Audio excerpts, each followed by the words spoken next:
Speaking of the Guardians, we were going to do this topic yesterday. We ran out of time, so we're going to do it today. Bo, I'm glad you're here for it because your answer was different than both Earl's and both Tyvis's. Earl, I want to start with you on this one. Who will the Guardians' best player in 2026 be?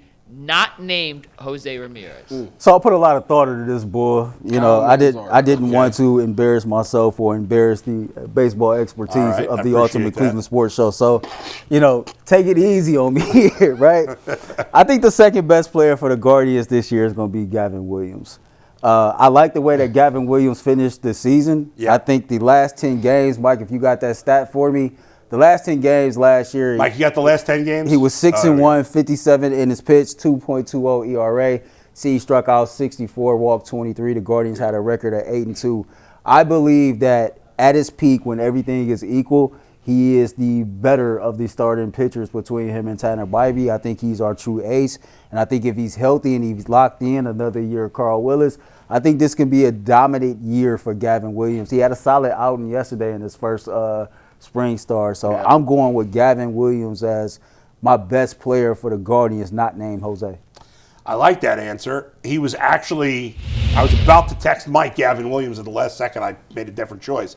But I think Gavin Williams is right up there. I've always thought he was better than Bybee. I like Bybee a lot. It's not because Bybee's not that good. It's just because he's that good. And as you pointed out, I'm glad you brought up those last 10 starts. What he started doing at the second half of last year was cooking. Is he stopped. He would early in his career, and he's still early in his career, but before this stretch, he'd get to a point sometimes when he got 2 strikes on a batter where he'd be nibbling and looking for the perfect pitch. And the second half of last year, he got much more aggressive and attacked the strike zone more, and you see it in those numbers. I mean, it's almost a 3-to-1 strikeout ratio, 64 Ks in 57 innings. For a starting pitcher is fantastic. The 2.29 or 2.20 ERA is fantastic. That's a great choice, Earl. Thank you. Tyvis, who you got? I forgot who I said. Well, Tyvis initially did choose Gavin Williams, and then he said, I got a backup in case someone else chooses Okay. Who did I say? He said Cade Smith, Tyvis. Oh! It's another good There it is. Cade Smith. Listen, we need Cade Smith to be that guy. Listen, Manuel Clase fighting for his life right now, so we need a closer. And Cade Smith, to me, was a guy, when he was in that role, that reliever role, he was dominant. And then last year, when he first became the closer, it was not great. It wasn't great at all. But then he started to figure that thing out, and he started to become very dominant. So to me, I feel like Cade Smith, now that he's had a whole, it was like half a season where he was playing as the closer. Now that he's got that established, he understands what is needed out of him.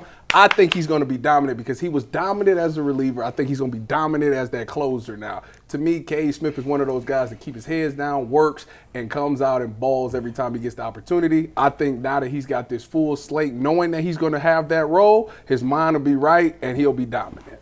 Another great choice. Thank you. I agree with everything you said there. Feature me on the Ultimate Guardian. I love Cade Smith. I think he's going to have a magnificent season. I'm with you. You're right that he struggled when he first went into the closer role. I think a lot of fans don't get that. It's like, well, if he's great in the 8th inning, why can't he be great in the 9th inning? But there's a level of pressure that you have closing games that you don't have in other situations. Because you know if you blow the game in the 6th or the 7th or the 8th, there's a chance you could still come back or do whatever. But that's it. The 9th inning, or if it's extra innings, whatever, you got to get those final outs to end the game.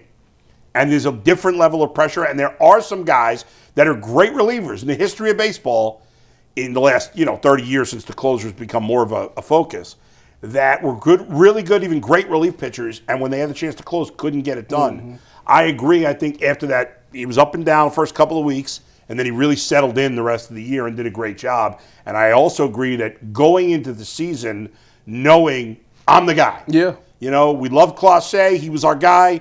But now he's fighting for his life. Maybe he did something horrible. Allegedly. And it's my gig. I'm the man. Something with roosters and chickens. Yeah, who knows? Take Ortiz and free Clase. I don't like it. But both great choices. Bo, you want me to go first? Go ahead. Yeah. All right, so I know who you picked, so I wanted to go with a different option. Yeah. And there was a report from Zach Meisel earlier this week. Did you just call him Zach Meisel? Did I say No, Zach Meisel. Yeah, that's a flag. That's a flag. That's a flag, girl. Good job out of you. We got it from our boy Zach that He's been working out in center field, and today he's actually going to get his first action in spring training in center field, and I think that raises the overall value of one Stephen Kwan. It was Tyvus's boy. He thought he could hit 400 at one point in his career. 20 that home did not runs happen. this We're year. still on the chase 20 home for runs. just 300. This year, Tyvus is on the 20 home runs or more for Stephen Kwan train. And, Bull, if he could hit 20 home runs, hit 300, and play a valuable center field, I think he catapults his overall value and makes him at least in contention for the Guardians' best player not named Jose. Certainly a good possibility. We know he's been a really good player for them. The center field thing, guys, to me is huge. The fact that he's playing center field today, if he consistently plays center field in spring training, that means they're moving him there, which is huge for the team because Chase DeLauder is their best prospect. He's very likely going to start the season in the big leagues, assuming he has at least a decent spring training. And he has just a much better chance of staying healthy playing a corner outfield spot. Playing center field takes more out of you from a physical standpoint. There's no doubt about it. You're involved.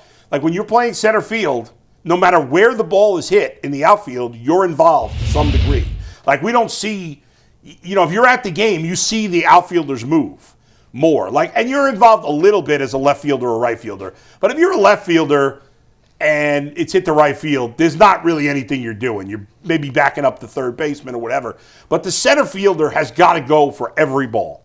Any ball from anywhere in right center to anywhere in left center. It's just much more ground to cover. It takes more out of you. So Chase DeLauder not playing center field and playing either left or right instead, to me, is a huge deal. It helps him. That's why they're doing this. Also, for Stephen Kwan, as you said, Mike, it makes him more valuable, whether it's for a new contract down the line or a potential trade, because as great as he is in left field defense is not something that teams are overly concerned about. It's a position where you often stick your worst fielder. Now, Stephen Kwan's an excellent fielder. He won't be the best center fielder like he's the best left fielder, but he's still going to be very good in center. Mm-hmm. And so I think it makes him more valuable, and it helps the team. I do think he's like the guys you picked. I think Mike's right on the ballpark, too, as a guy who could be the second best player. But for the big picture for the team, this is huge that he's playing center field. I've been talking about this for 2 years. So I'm excited about that. Tell me that you didn't pick the new dude they just acquired. Reese Hoskins? Yeah. I certainly did not. But I'll tell you, he could be. He could be. It's not a good thing if he is, though. One last thing before you get to your player. Stephen Kwan, I think another thing that's cool about it is him being open to the idea because he knows it'll benefit the players around him. That's right. And to me, that says a lot about, the Guardians know the situation that they're in with their ownership not really spending much money. And you got the veterans on this team saying, you know what, I'm willing to do whatever it is I got to do if it means putting other guys in better situations. And hopefully from that, we can take off and have another good season. Agreed. It's an unselfish move. I know he's been hesitant to do it in the past. It's good that he's open to this. I think if he play if they use him in center field any amount in the spring training, any decent amount, that it's going to happen. They're not going to put him in center field for 10 games and then put him back in left when the regular season starts. It doesn't make any sense. So the Guardians don't really have a center fielder. They have an abundance of corner outfielders. This makes all the sense in the world. I love it. All right, my player is the guy who was arguably the second best player on the team last year, and that's Kyle Manzardo. Kyle Manzardo had a really good season for the Guardians last year. He was at one point the top prospect in the Rays system. He was, then when he got traded to I remember Jay was up in arms about this trade. Yeah, you guys that's remember that? Aaron too, Savali. He was so livid. and now Aaron Savali is like a journeyman fifth starter, and Manzardo's an up-and-comer. I think Kyle Manzardo has a good chance to be an all-star this year. I mean, you look at those numbers, 27 homers, the 70 ribbies is not that high, but there's not that many guys to knock in. The team doesn't score a lot of runs. They don't get on base.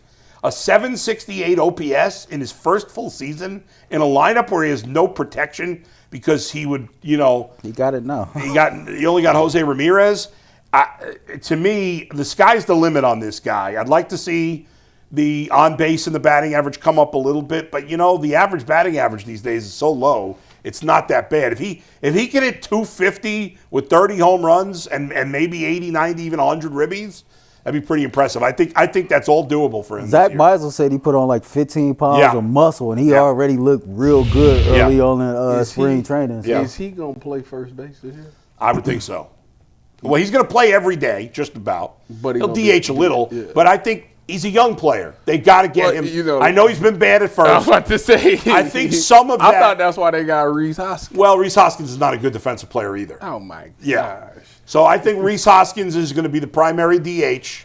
I think CJ Cafis is. I think what's going to happen, and I was talking about this with Zach. I think what's probably going to happen is CJ Cafis is going to be in the minors to start the year. That DeLauder will be in left, Valera will be in right, Kwan will be in center. You'll have Manzardo at first. You'll have Hoskins at DH. Obviously, Bo and Hedges at corner. Arias and Rocchio in the middle, which I don't love, but hopefully Bazana's in the David biggest. Fry? Well, yeah, not starting. Jose Ramirez will be at third. David Fry will play against the real tough lefties, right? We'll see. What about on defense? He'll play some out. He'll play some catcher. So now it'd be nice if he could play some outfield, but he'll play some catcher. He'll play a little first base.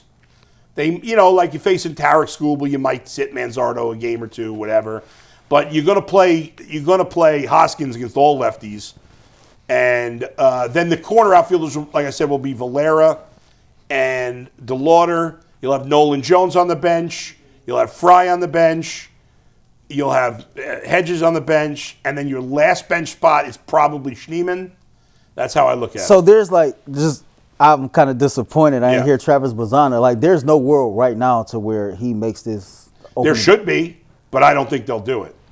I think if Travis Bazana has a great spring training, to me, like Connor Griffin, the Pirates prospect, who was in the same draft class as Bazana, like, there's talk about, like, he may start the season in the big leagues. If he's great in spring training, he should. I don't know if the Pirates will do it. Same thing with the Guardian. And Bazana's older than Griffin because he played in college. So, to me, if Bazana, and I know he had a good day yesterday, if he has a great spring training and I was running the team, I'd 100% have him on the roster. My guess is they won't, but hopefully I'll be wrong about that. I hope they do, man. I hope they do. I think the fans is ready for it. Yeah. I mean, how much longer are you going to keep him down in the minors? You got to see what he can do. If you know what organization this is? Let me tell you something. If you have Valera, what's wrong with you? Guys, if you have Valera, DeLauder, Bazana, Manzardo in the starting lineup on opening day, those have been your four best hitting prospects for the last couple of years. Like, there's a level of excitement that'll be different, right? Absolutely. And then your only weak hitting spots, or at least, obviously they're rookies, catcher and still shortstop with Rocchio. But now again, we don't know for sure DeLauder's going to hit playoff Rocchio. Well, I would love to see that, but we haven't seen much of that outside of the playoffs. Guys, we had a little bit of something I want to change up. It's not in the rundown. I just saw it. So we're going to pivot to a new topic that you guys have not been prepared on because it just came out a second ago. Make